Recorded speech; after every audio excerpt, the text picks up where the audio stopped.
Type 2 diabetes అన్నది adult onset diabetes అని అంటాం, కానీ ఇవాళ రోజుల్లో అది చాలా ఎర్లీగా కూడా చూస్తున్నాం. దానికి కారణం ఏంటంటే లైఫ్ స్టైల్ రిలేటెడ్, అంటే మెటబాలిక్ రిలేటెడ్ డిజార్డర్, అంటే ఇన్సులిన్ రెసిస్టెన్స్ అని అంటాం. వాళ్ళకి ఇన్సులిన్ ప్రొడక్షన్ బాడీలో ఉంది, కానీ ఇన్సులిన్ అన్నది పనిచేయట్లేదు.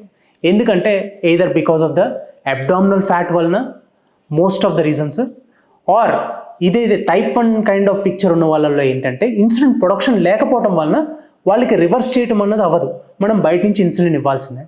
టైప్ 2 డయాబెటీస్లో ఏంటంటే వాళ్ళకి life style changes along with the medication ఇనీషియల్గా మనం కంట్రోల్ తీసుకొచ్చి, లైఫ్ స్టైల్లో చేంజెస్ అంటే డైటరీ అండ్ వెయిట్ ఆర్ ఇంకేమన్నా కండిషన్స్ వాళ్ళకి లైక్ ఒబేసిటీ ఇలాంటివి ఉన్న అవి ట్రీట్ చేసినట్లయితే, సో దీంతో మనము షుగర్స్ అన్ని కంట్రోల్ చేసి స్లోగా ఏవైతే షుగర్ రిలేటెడ్ మెడికేషన్స్ ఉన్నాయో వాటిని స్లోగా ఆఫ్ చేసి, సో దాన్ని మనం రివర్స్ చేసే అవకాశం ఉంటుంది.